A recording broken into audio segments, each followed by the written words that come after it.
Boa noite. Alguns dos grandes fatos políticos do ano de 2013 estão relacionados ao futebol.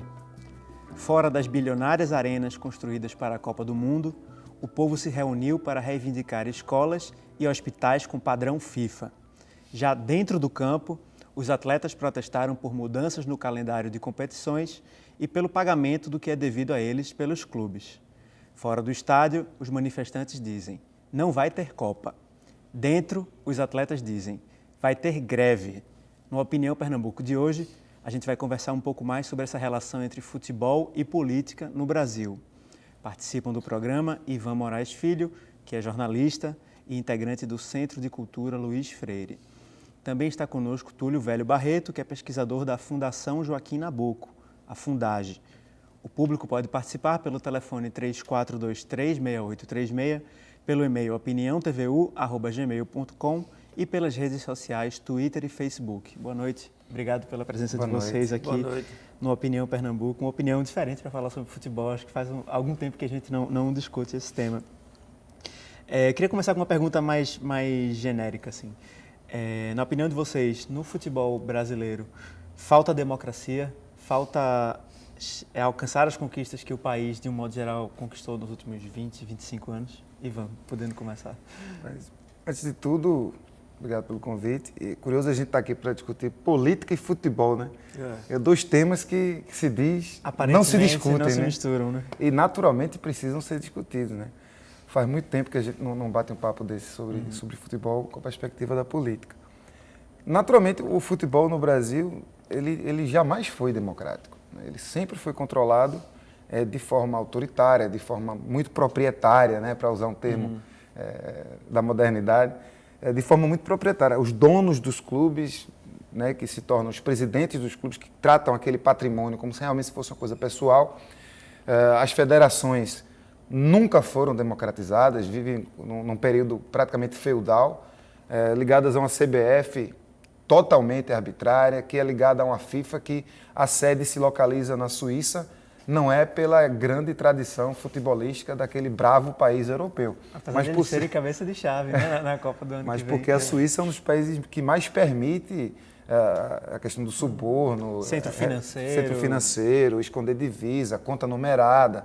Então, o futebol, paradoxalmente, é uma das grandes paixões do mundo inteiro, não digo nem do Brasil, é certamente um dos esportes que mais mobiliza a gente no mundo inteiro e, ao mesmo tempo, paradoxalmente, é movido sempre por interesses muito privados e muitas vezes bastante escusos. Queria ouvir a opinião de Túlio também sobre isso. Falta democracia no esporte que é o preferido, o mais assistido, mais praticado pelos brasileiros? Tá, em primeiro lugar, boa noite, né? Um prazer estar aqui novamente no Opinião Pernambuco, participando do programa. Mas, sem dúvida nenhuma, né? Eu concordo integralmente com o que Ivan coloca, né? Na história do futebol no Brasil, a gente não tem... tem um episódio ou outro de democracia, como a democracia corintiana, que é uma exceção que vem confirmar a regra, né? Naquele período, tanto se lutou pela democracia no país de um modo geral, né, na democracia corintiana, porque era um momento das diretas já, como também a forma como era feita a gestão dentro do clube, e sobretudo na área do futebol, era uma gestão mais participativa e tal. Mas é uma exceção, talvez a única exceção que venha confirmar essa regra geral. As federações, né, como o Ivan colocou, né, as federações são, na verdade, tratadas como algo quase que tem dono. Capitania hereditária. Assim, capitania hereditária. Quer dizer, e são identificadas, né? Quer dizer, se a gente pega a história da Federação Pernambucana de Futebol, só para dar um exemplo, Rubem Moreira, muitos anos à frente da federação, depois Carlos Alberto assume, depois o irmão de Carlos Alberto assume. E então fica muito ligada a determinadas pessoas que controlam, né? Isso se reproduz em todos os níveis. E nos clubes também. Quer dizer, a gente tem pouca participação, pouco controle sobre as gestões dos clubes, né? Os torcedores não participam muito da gestão, vão aos jogos, mas não participam dos clubes. Então, de um modo geral, é esse o quadro. A gente não tem uma história de democracia, né? Se a democracia, de um modo geral, no Brasil, ela na verdade, a gente tem a história republicana, né? A democracia são alguns momentos que nós vivemos, né? Ainda bem que a gente vive uma quadra mais prolongada agora e espera que não haja mais um regime de exceção. Mas, se na história republicana brasileira também, né, a democracia nem sempre foi a regra, né, na atividade do futebol, então, ela praticamente inexistiu. Né? Realmente impera o coronelismo, né, o centralismo, esse tipo de coisa. Por que o torcedor, que é o principal, digamos, cliente do futebol, não gosto de colocar nesses termos, mas que é o principal consumidor, o principal... É quem gosta do futebol, é quem faz o espetáculo, né, além dos atletas, claro. Dificilmente se articula e se organiza politicamente. Há casos, lógico. Tem a história da Frente Nacional dos Torcedores, que me pareceu uma iniciativa interessante, que tem se posicionado diante de tudo isso que tem acontecido no futebol. Mas, de um modo geral, são iniciativas muito difusas e muito soltas, né? Queria ouvir de vocês dois um pouco sobre isso. Isso talvez reflita um pouco do problema da cidadania no próprio país, né? Assim, na medida em que as pessoas talvez não conheçam direito dos seus direitos e não tenham muito esse hábito. Você falou o torcedor que é o cliente do futebol. Se a gente troca cliente por consumidor do futebol, que é quem paga para o futebol existir. O torcedor não se sente consumidor do futebol, ele não se sente com direitos, mesmo que exista o estatuto do torcedor, mas você veja o camarada que ele sofre para entrar no estádio do próprio clube que ele ama, acima de tudo. Esse torcedor vai se organizar para botar este clube na justiça porque o banheiro não funciona, porque a fila foi grande, porque ele foi maltratado, porque o ingresso foi caro. Ele vai ser o culpado pelo clube que ele torce perder um mando de jogo, por exemplo. Então existe essa coisa da paixão que muitas vezes atrapalha na hora de lutar pelos direitos. E uma outra coisa, você bem falou, nós temos um déficit de cidadania muito grande na população em geral. Então, as pessoas ainda, cada vez mais melhorando. A gente sabe que cada vez mais as pessoas vão conquistando alguns direitos e vão percebendo que tem outros. Né? Isso tem sido uma tônica nos últimos anos no Brasil, é incontestável. Esse ano, mais do que tudo, trouxe para a gente essa notícia. Né? Cada vez mais as pessoas estão querendo mais direitos. É possível que isso chegue no futebol. Ainda não chegou. Ainda existe um receio muito grande de lutar por esses direitos. Porque a gente reclama tanto na mesa dos bares. Toda mesa do bar que você for hoje, que se estiver falando de futebol, vão reclamar do jogo muito tarde, porque a Globo bota o jogo na hora que quer, vão reclamar dos horários, vão reclamar da tabela, vão reclamar da distorção entre os recursos que recebem alguns times em relação aos recursos que recebem outros times, vão reclamar da falta de transparência sobre isso, vão reclamar de tudo. Agora, se organizar para fazer alguma coisa mesmo, a gente ainda não viu. Eu vou fazer o seguinte, vou chamar logo o nosso intervalo, um pouco antecipado, para depois a gente colocar na conversa o nosso terceiro convidado. Aproveito para chamar o público novamente a participar do programa, a mandar suas críticas, suas perguntas, seus comentários sobre esse tema futebol e política, através do telefone 3423-6836 e pela internet você pode usar o e-mail opiniãotvu@gmail.com ou as redes sociais Twitter e Facebook. A gente volta daqui a pouco.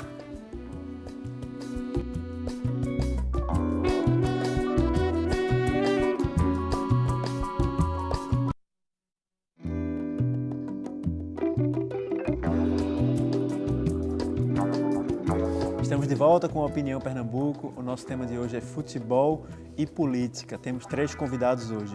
O primeiro é Ivan Moraes Filho, que é jornalista, integrante da ONG Centro de Cultura Luiz Freire. Também está conosco Túlio Velho Barreto, que é pesquisador da Fundação Joaquim Nabuco, a Fundage. E completa o nosso debate agora José Nivaldo, que é publicitário e historiador. O público pode participar pelo telefone 3423-6836, pelo e-mail opiniãotvu@gmail.com, e pelas redes sociais Twitter e Facebook.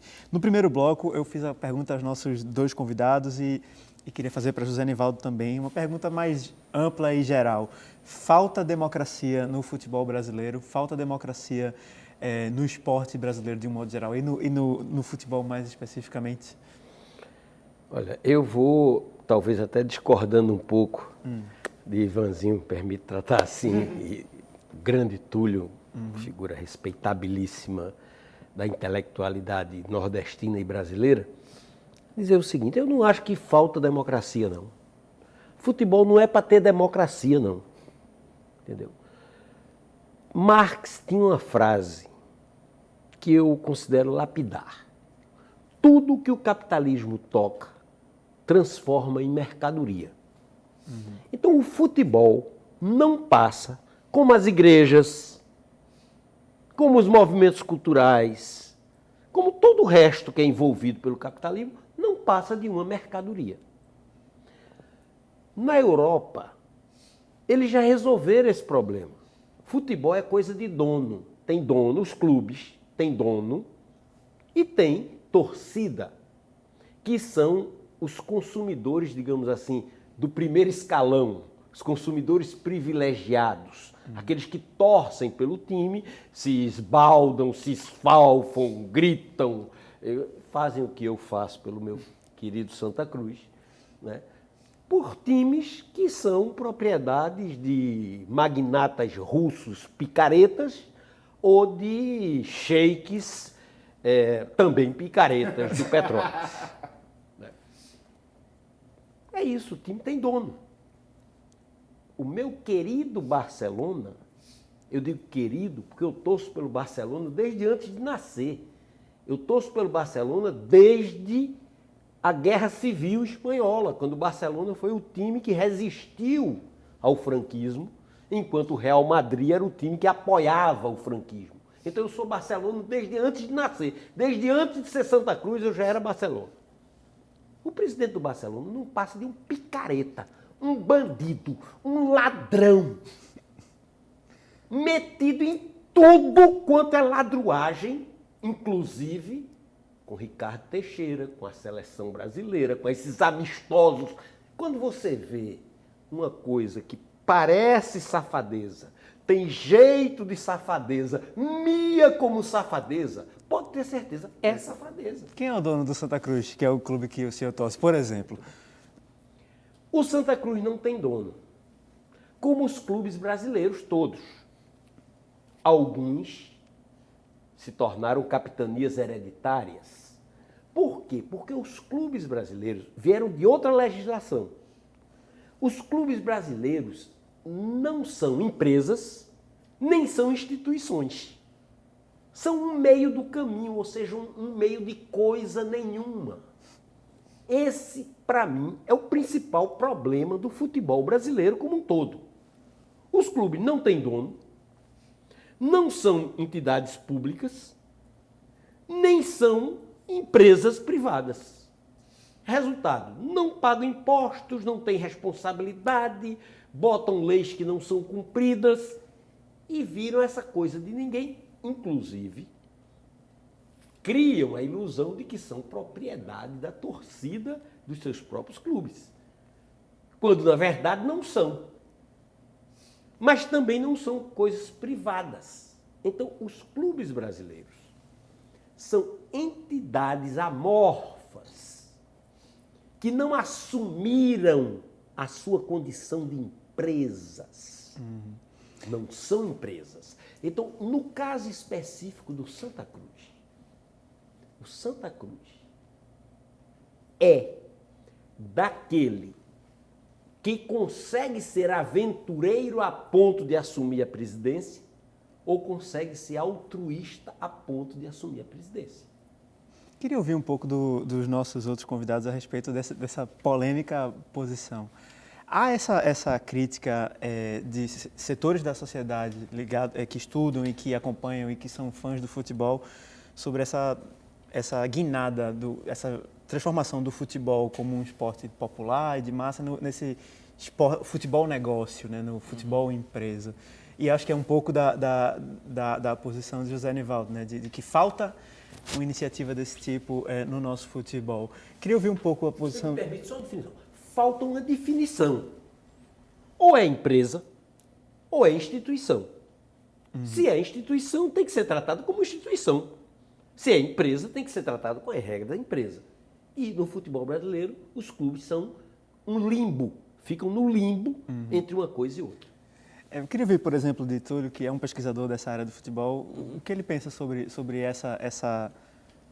esse dilema e esse problema do futebol brasileiro? Eu vou tentar dar uma resposta rápida, mas não posso me furtar a pensar o futebol a partir do ponto de vista da história, né? Se a gente pensa que em determinados momentos existiam jogos que se praticava com bola, né, e se utilizava pés e mãos, e os jogos eram muitos. A gente podia dizer os futebols, né? Quer dizer, existiam várias iniciativas de prática esportiva envolvendo o uso de pé e mão e bola. Antes de chegarem os descendentes de ingleses e dizerem isso aqui é futebol, isso se joga isso assim. Eu estou pensando na Inglaterra. Né? Então, há 150 anos atrás, em 1863, se reuniram e definiram regras para aquele jogo. Quer dizer, o que dá uma identidade a um determinado esporte, ou que transforma um jogo num esporte, é a definição de regras, que aí você pode praticar no mundo inteiro. Você vai universalizar aquele jogo através da transformação dele num esporte, introduzindo as regras. Quer dizer, com o futebol foi isso que aconteceu, né? E daí vai derivar o rugby, porque a escola de rugby previa a utilização do jogo mais corporal, a utilização das mãos, etc. E o futebol vai se universalizar. Bom, então a gente diz que houve um processo de esportivização do jogo naquele momento, né? Depois, quer dizer, com o passar dos anos, né, com o avanço da mídia, a possibilidade de transmissão de jogos, né, no mundo inteiro e até ao vivo, né, você passa a ter um processo de espetacularização daquele esporte. Quer dizer, o esporte ele continua sendo esporte, mas ele passa a ser um espetáculo também. Né? E, portanto, a influência, por exemplo, do capital, né, sobre o esporte vai se acentuar, porque ele começa a virar algo que pode ser vendido, né? E é uma espetacularização. Bom, a etapa seguinte foi a mercantilização daquele espetáculo. Quer dizer, mais do que um espetáculo, ele passa a ser um produto, né? A coisa que Zé Nivaldo colocou. Quer dizer, vamos dizer, o capitalismo tocou com todas as suas mãos e seus sentidos, né? O garras, e transforma num grande negócio. Há um processo de mercantilização. Uma Copa do Mundo, basta ver o que está acontecendo em torno, né, da preparação da Copa do Mundo no Brasil, para a gente ver que durante a Copa do Mundo tem também futebol, porque tem muito mais outras coisas do que o próprio futebol em si, né? E eu acho que as pessoas estão tendo cada vez uma percepção mais precisa disso. Então, eu vejo dessa maneira. Quer dizer, acho que a gente tem que pensar historicamente, realmente um processo, né, ao longo do tempo, se chegou à mercantilização daquele espetáculo que já foi, na sua essência, apenas um esporte e que eram vários jogos praticados pelas pessoas sem uma identidade própria, com regras definidas. Bom, essa é uma visão mais geral. Os clubes, como se colocam nesse processo? Aí eu não sei se divijo de Zé Nivaldo, eu tenho outra perspectiva, mas os clubes, quer dizer, envolve torcedores, né? Ele mais do que uma empresa, mesmo aquele que tem dono, por exemplo, o Chelsea de um dono, e aí mundo afora, né? O cara compra o clube, mais do que ser presidente. São os magnatas russos e não sei de onde, né? Mais do que ser presidente e ser vamos dizer, o coronel, a pessoa que manda, se apropria daquele clube. Quer dizer, ele é o dono de fato, ele demite, ele faz o que quer com o clube. Até fecha o clube, se quiser bom, mas mas aí tem outras consequências. Bom, então, essa instituição, né, eu vou me referir dessa forma, ela tem torcedores, pessoas que se envolvem com aquele clube, que têm uma ideia de pertencimento ao clube, né? Então, são pessoas que se envolvem com aquela história do clube e que se sentem também, de certa forma, dono do clube, porque acham que sem o torcedor o clube não vai existir. E aí você pode ter mecanismo de democracia, né? Quer dizer, talvez existam clubes mais democráticos do que outros, né? Na gestão do clube, na participação do torcedor, né, na influência nos destinos do clube. E eu acho que isso é possível, né? Talvez o Brasil, porque tem vamos dizer, um capitalismo tardio, no futebol também há um processo, né? O capitalismo chegou no Brasil mais tardiamente, a gente se refere, né, a um país de capitalismo tardio. No futebol, esse processo também é mais lento, por isso que há essa situação, às vezes, dúbia, né? É uma empresa, é um clube, enfim, ele não consegue funcionar nem de uma forma nem de outra de forma adequada. Quer dizer, a gente ainda vive uma etapa muito primitiva, vou assim dizer, na gestão desses clubes. Mas eu acho que o clube de futebol é diferente mesmo sendo uma mercadoria, o futebol, né, um negócio, ele tem uma diferença porque há o torcedor envolvido, né? E o torcedor tem a ideia de pertencimento. É diferente, por exemplo, de a gente pensar os times de beisebol nos Estados Unidos ou de basquete nos Estados Unidos, que são franquias, né? Eles têm donos, né? E eles podem decidir, aí sim, eu vou ficar em tal cidade, você de tal cidade, vou me mudar de estado. Eles fazem o que querem com os clubes. Muda de nome o clube, né? Quer dizer, o torcedor, entre aspas, nesse caso, ele é muito mais um consumidor daquele espetáculo, né, ou daquela mercadoria, do que um torcedor que tem essa ideia de pertencimento que o futebol, por exemplo, propicia, por serem instituições mais do que centenárias, né, mundo afora. Eu vim pensando em cima do que o Zé falou, que ele foi muito eloquente nessa coisa de não precisa de democracia, ou é empresa ou não é empresa. Prescinde da democracia. Mas o que eu vim pensando, mesmo as corporações, mesmo as grandes corporações capitalistas, elas só devem elas só devem satisfação a quem? Aos seus acionistas, aos seus sócios. Então, minimamente, aqueles que são os sócios, né, vamos transformar aqui nos acionistas, se é que a gente vai transformar os clubes em empresas, deve-se satisfação aos sócios. E enquanto empresa ou clube que está situado dentro de um Estado, é de se pressupor de que essa instituição, seja lá qual for, ela deve satisfação à sociedade onde ela está situada. Claro. Então, uma coisa que eu tenho certeza que Zé também pensa assim, a gente não pode conceber uma realidade em que os clubes vivem num ambiente onde não há leis. Não há leis trabalhistas, não há leis fiscais, não tem lei, é porque é do clube, é futebol, vale tudo, papapá. É assim mesmo. É assim mesmo, foi, o Náutico está agora sem pagar salário há não sei quantos meses, aí chega um dirigente e vai dizer, não, a gente não está com salário atrasado não, a gente está com os direitos de imagem atrasados. Qualquer meio entendedor que já foi para 2 jogos de futebol na vida, sabe que o salário na CLT do jogador de futebol é assim, R$10 mil, R$5 mil. O salário de verdade mesmo é o que eles chamam de direito de imagem, que por causa disso você não tem que pagar os direitos trabalhistas todos. Né? Aí você tem um todos com a nota, em que o governo do Estado derrama milhões de reais nos clubes todos os anos, sem ter uma contrapartida. O clube não é obrigado a fazer nada, a não ser ceder os ingressos.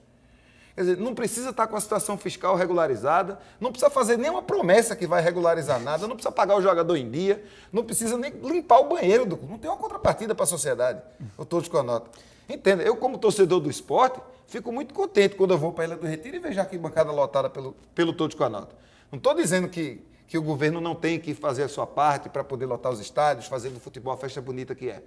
Mas é preciso cobrar a contrapartida desses clubes. Né? Há muito pouco tempo teve um movimento, inclusive começado pelo blog do Santinha, com o Inácio França, na época, Samarone Lima, eu cheguei a participar, fazer parte de um blog do esporte também, e a gente pediu, poxa, se é que o governo do estado de Pernambuco vai conceder milhões de reais todos os anos para os clubes, por que o clube não tem minimamente que ser transparente na gestão do seu recurso? Porque o dele já é público. Né? Se o clube não é transparente com o próprio sócio, que seja com a sociedade em que ele está inserido. Acho que essa coisa, a gente não pode prescindir disso. Né? O mínimo de democracia, de transparência, para que as coisas possam ser minimamente moralizadas. Nesse sentido, como é que vocês veem, por exemplo, o que para mim parece ser o grande fato do futebol brasileiro esse ano, assim, mais do que os campeonatos que foram mornos, que é o surgimento desse movimento, que é o Bom Senso Futebol Clube, né?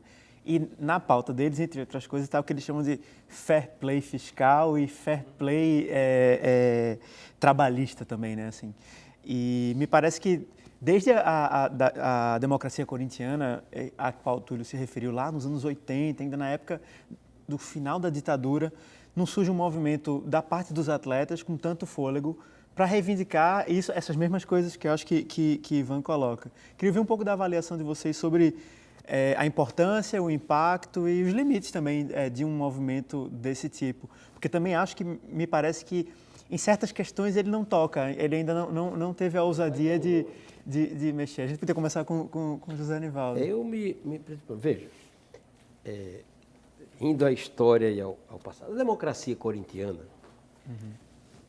correspondeu um pouco ao que o Santa Cruz foi pioneiro com a proclamação das repúblicas independentes do Arruda. Quando veio a ditadura, o Santa Cruz proclamou as repúblicas independentes do Arruda.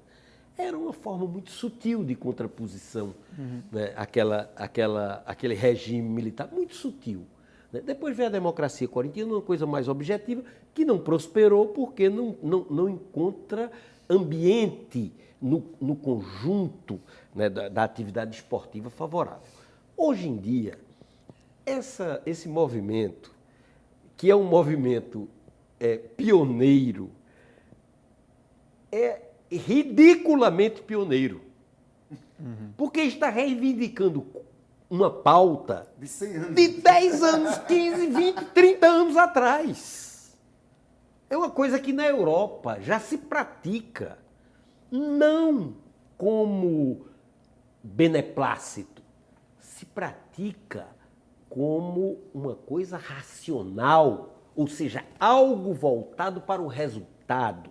Eu não discordo, Divan, de que os clubes devem satisfação. Claro, no capitalismo, as empresas devem satisfação aos seus consumidores, à sociedade em geral. Elas tratam os consumidores, ouvem os consumidores, elas não têm democracia, é diferente. A questão é o seguinte, uma coisa é transparência, outra coisa é democracia. Democracia é você influir nos rumos políticos diretamente. A transparência permite que você influa indiretamente, ou seja, a vontade do consumidor faz com que qualquer empresa, de qualquer ramo, mude seus rumos para atender às necessidades do consumidor. No futebol, isso está junto e misturado, né? Eu volto a repetir, os clubes não são empresas, os clubes não são instituições, os clubes são uma espécie de buraco negro na legislação, né? Onde a torcida tem a sua força, sem dúvida nenhuma, tem a sua força, tem o seu papel, porém, não tem instrumentos de organização para participar efetivamente da vida do clube. Eu fui diretor de futebol, eu fiz campanha de oposição no Santa Cruz, eu conclamei a torcida, eu fiz esse discurso de integrar as torcidas organizadas, que na época tinham outro perfil. Hoje as torcidas organizadas estão em grande parte, não todas, nem em todas as pessoas, mas abrigam, né, uma marginalidade evidente, né, que domingo passado ficou claríssimo. Aliás, Não tem nem só relação com o futebol também. Isso é uma coisa que... Já a gente chega lá. Já a gente chega lá. É outro debate. O futebol apenas é o abrigo para esse tipo de violência que faz parte do conjunto da sociedade que está aí reprimida por várias razões. Então, na verdade, democracia no futebol eu não acredito. Transparência, sim. Prestação de contas, claro, acredito. Né? Acredito que a torcida, quando ela se organiza... Veja, você falou, Ivan, que os clubes da Inglaterra têm torcida, não sei o quê... O Túlio falou, os clubes... Mas peraí, a torcida dos clubes de basquete dos Estados Unidos tem torcida, são torcedores. Torcedores que se mobilizam e vão para os estádios de basquete. Eu tenho esse meu conhecimento disso, é muito no cinema. Né? O cara vai, compra, cadê o ingresso do jogo, vai lá e tal, e torce, se esfalfa e tal. Também no basquete, no beisebol, no futebol americano, etc. E ali é negócio, mas aquele negócio presta contas ao seu público. Então, o problema do Brasil, neste aspecto, é que nós não conseguimos definir uma relação institucional entre clubes, governos e torcidas. Eu queria colocar, Túlio, nesse debate sobre o bom senso também. Mas Me permita, por que o Boa Esporte não tem torcida, nem o Guaratinguetá, que são clubes e empresas, assim? O estádio deles está vazio, absolutamente vazio, enquanto que os clubes que supostamente tratam mal seus clientes são os clubes preferidos pela torcida. Me parece um contrassenso, assim, e querer transferir também aquela realidade lá dos Estados Unidos para essa. Mas o produto que eles estão vendendo é ruinzinho também, né? É ruim. Não, bom, não Mas eu também não acho que o meu é grande coisa. Boa Né? Esporte. Que é isso, rapaz? São 100 anos de tradição. Você citou Boa Esporte e outras aberrações que surgem e não têm sustentabilidade. Eles existem como fornecedores de atletas, fábricas de atletas, e que com isso conseguem competir no nível de desorganização geral do futebol brasileiro. Eles, como são clubes empresas, de dono, de gente que manda, conseguem resultados muito além do seu potencial de torcida.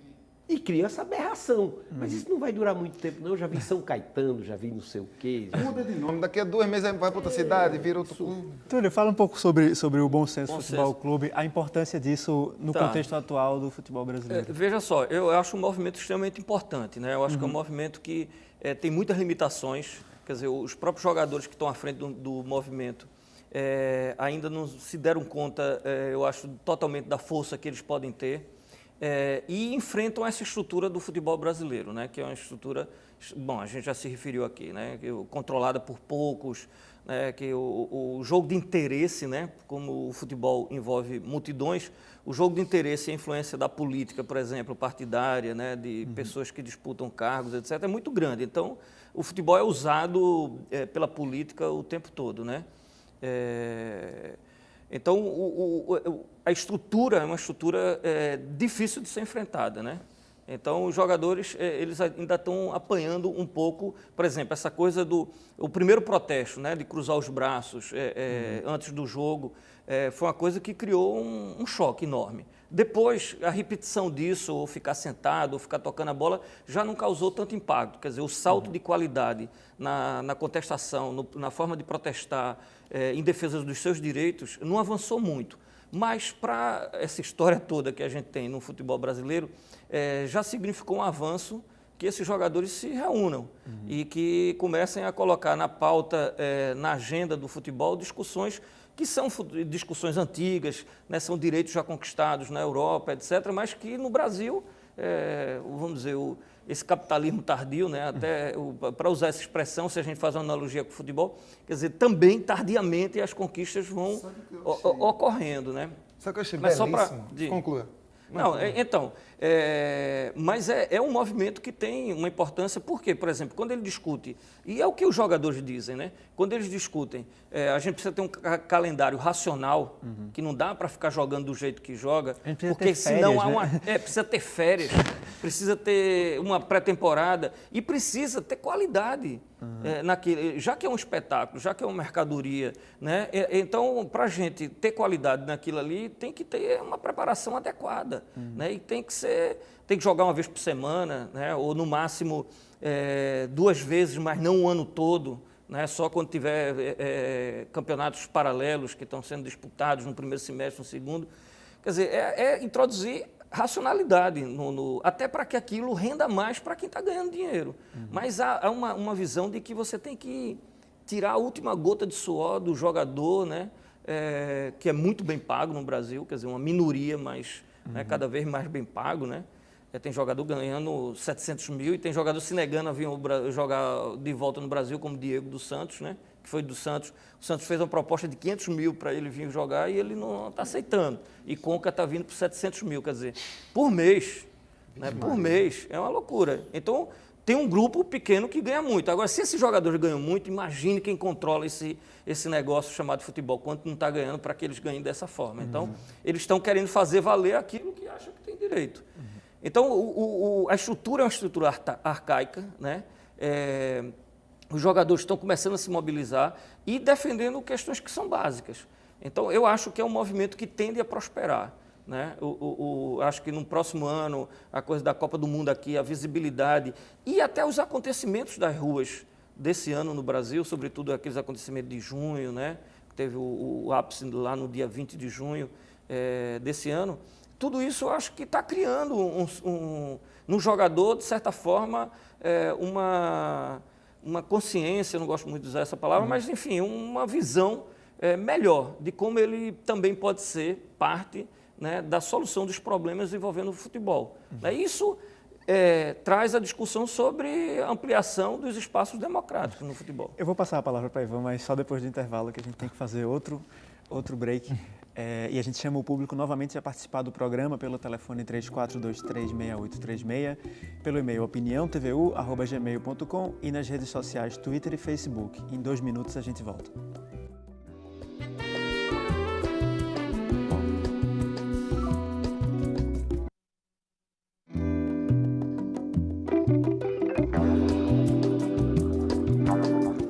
Pernambuco está de volta. Nossa conversa de hoje é sobre futebol e política e ainda dá tempo de participar desse debate pelo telefone 34236836, pelo e-mail opiniãotvu@gmail.com e pelas redes sociais Twitter e Facebook. Eu interrompi a fala de Ivan, que era um comentário sobre o bom senso e sobre como isso chegou tarde, na verdade. Né? Chegou tarde, mas eu acho que eu sou um abestalhado do otimismo, porque eu fiquei tão fascinado com esses caras cruzando os braços, batendo bola, por um motivo muito simples.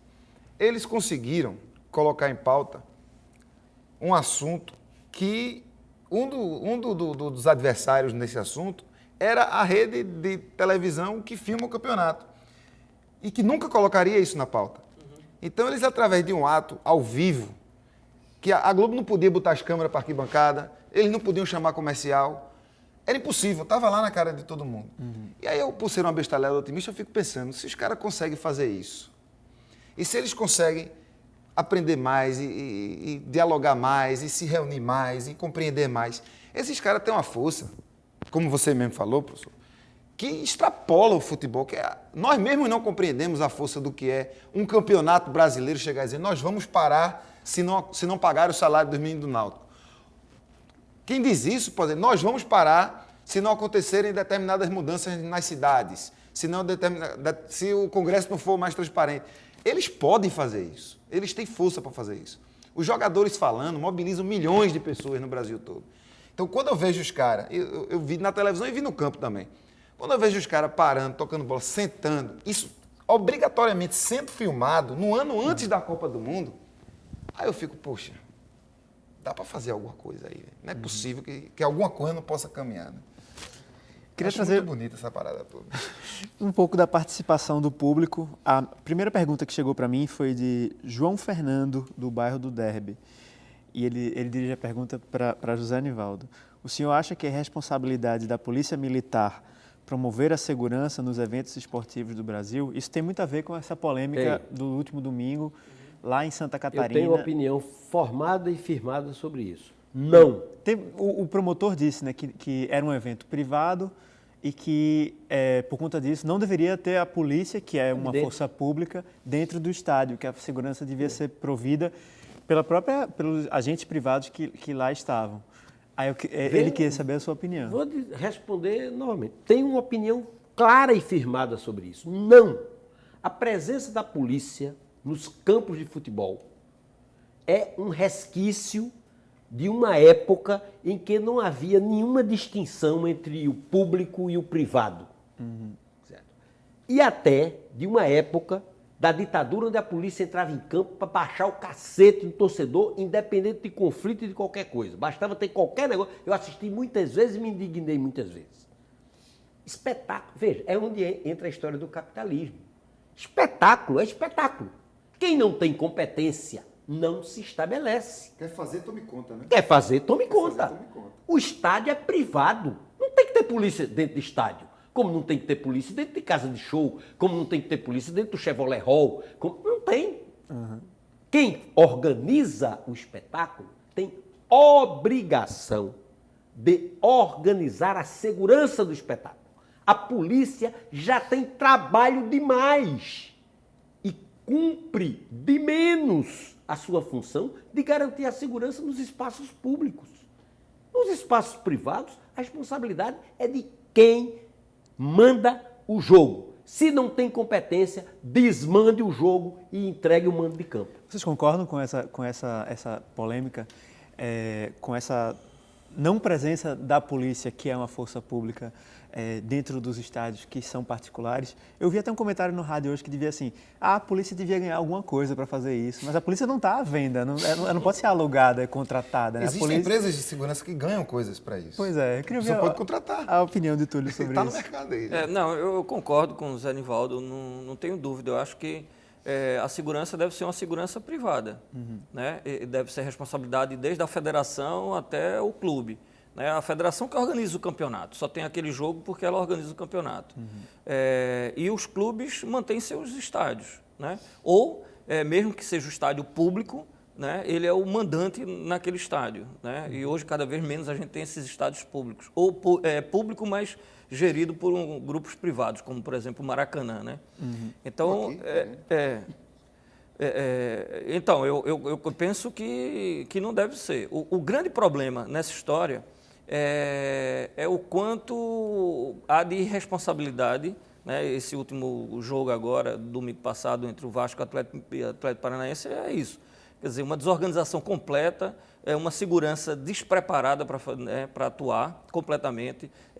Se a gente pensa que a polícia é despreparada, até porque não devia estar fazendo esse papel, é despreparada para conduzir, né, se conduzir num espetáculo como o futebol, infelizmente os grupos privados são mais despreparados ainda.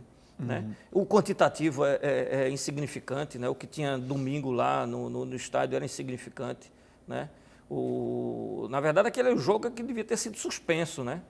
Porque teve que esperar que a polícia viesse para cumprir o papel que estava sendo cumprido ou não estava sendo cumprido, né, pela segurança privada, que eram 6, 7 pessoas para separar, por exemplo, uma torcida da outra. Né? É impossível. E os caras armados daquele jeito. Então, eles contrataram 100 seguranças privados. Na hora da confusão, ficaram 7.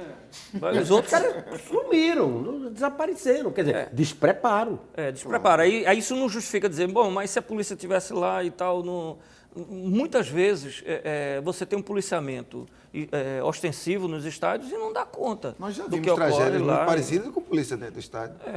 Então, tem um problema, é interessante. A gente está falando, por exemplo, de democracia no futebol, de participação mais politizada dos jogadores de futebol, né, de forma mais consciente, etc.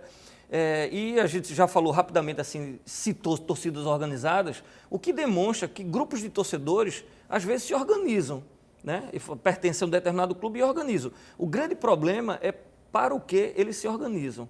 Quer dizer, mesmo sem querer generalizar, achando que toda torcida organizada é a mesma coisa, e nem que todos os membros de uma torcida organizada agem de uma mesma forma, né? A gente não dá para ficar aqui criminalizando as torcidas organizadas, eu achei isso incorreto. Né? Agora, lamento que as torcidas organizadas, os seus membros, não consigam se organizar para, por exemplo, interferir na vida do clube, para exigir essa participação mais acentuada, isso, né? Acho que já teve que tenha democracia, que seus direitos sejam respeitados, mas é residual, quer dizer, não é significativo. A gente se refere à torcida organizada hoje como sinônimo de violência e esquece que esses grupos poderiam estar organizados para participar de outra forma da vida do clube. Muitos deles, né? inclusive, muito ligados às diretorias, refém das diretorias, que patrocinam suas viagens. E às vezes as diretorias são reféns das torcidas. São reféns, né? Porque financiam as torcidas organizadas. Sim. Dão ingresso de graça para as torcidas organizadas. Guardam as bandeiras, os paus, as pedras, as coisas, dentro das dependências do clube. Aí depois vão reclamar de quê? Não reclamam. Você vê que não tem eu duvido, 0,1 presidente de clube falando contra a torcida organizada. O do Atlético falou? Não. O do Vasco falou? Não, porque nós fomos prejudicados, não sei o que, está querendo ganhar no tapetão. Mas não contra a violência.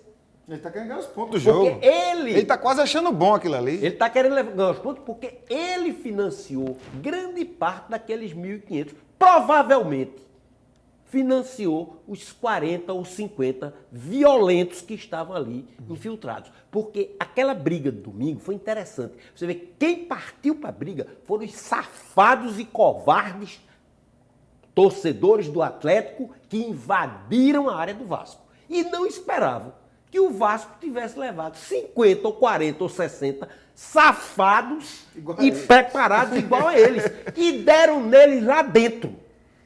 Então, a única solução adequada para aquele conflito era a eliminação dos dois clubes. Se a CBF tivesse, aquilo que eu estou pensando, mas não vou dizer aqui, né, tivesse pulso suficiente, eliminava os dois por 3, 4, 5 anos de qualquer competição. Aí, eu queria ver no próximo jogo as torcidas estarem fazendo aquele espetáculozinho safado que fizeram lá. Não fazem.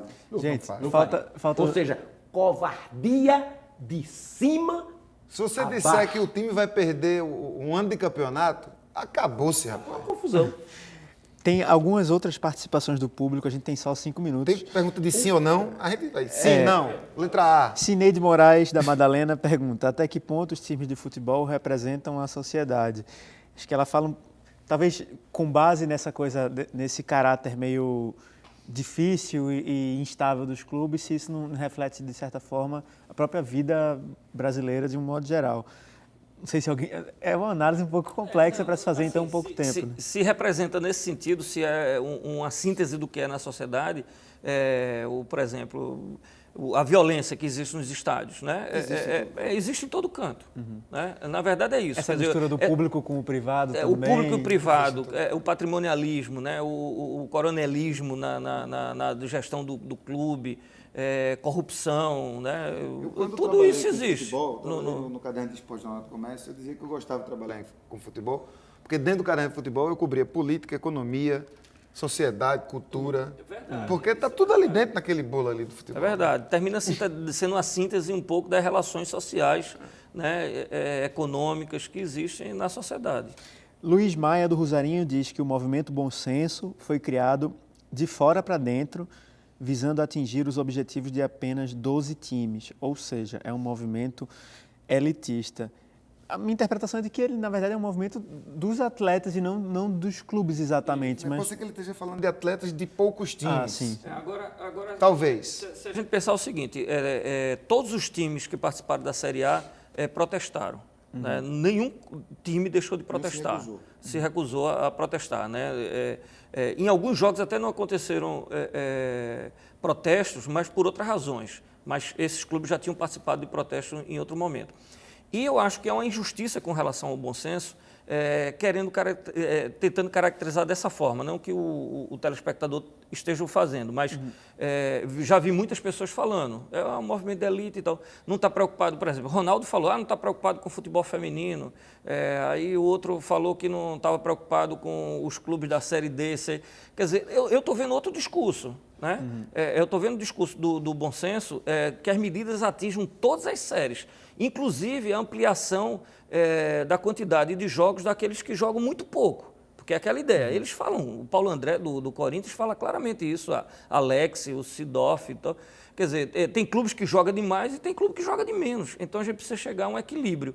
Então, os campeonatos estaduais sejam mais prolongados para que os jogadores participem de mais jogos, né, estejam atuando mais tempo, copas regionais, etc., não necessariamente com o envolvimento de todos os clubes. Aí você vai envolver clubes distintos, são campeonatos distintos, mas todos os jogadores, ou melhor dizendo, todos os clubes, consequentemente todos os jogadores, têm direito a ter uma certa quantidade racional de jogos durante o ano, jogar o ano todo e não no primeiro semestre ou 3 meses. Né, como acontece, alguns jogam o ano todo e outros jogam 3 meses. O clube não tem como existir sem jogar, né? Assim, então, claro. Assim, tem uma imensa massa de clubes brasileiros, notadamente afastados dos grandes centros, que não tem torneios, campeonatos para jogar, né? 4 meses por ano. Então não tem como existir. Tem outros comentários também, a gente tem pouquinho tempo, né? Nina do Ibura, ela pergunta qual seria a melhor solução para os clubes brasileiros. A solução de José Nivaldo é virar empresa mesmo, né? Assim, é ser uma empresa capitalista. Assumir o capitalismo e fim de papo. Jalu Magalhães pergunta se vocês acreditam que o sorteio da Copa foi fraudado. Está rolando esse debate, esse boato mesmo, né, nas redes sociais. Uma opinião que é muito minha. Pouco me interessa, honestamente. O sorteio da FIFA, ele Foi Zé Nivaldo fala. Jamais vai ser democrático, a FIFA não é democrática, o que eles fizerem está bem feito. Eu vou assistir o jogo na televisão, vou escolher quem é o meu jogador que eu gosto, vou torcer pelo Brasil e pronto. Sei lá se foi fraudado, se deixou de ser fraudado. O futebol não tem sido coisa de gente séria.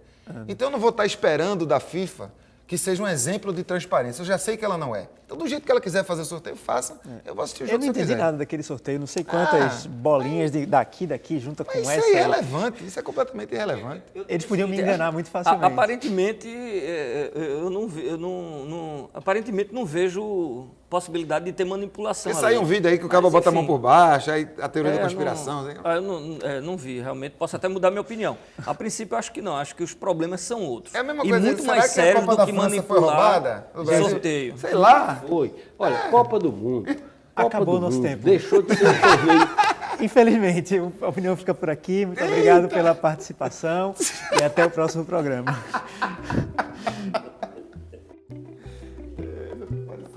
Ele me disse 1 minuto.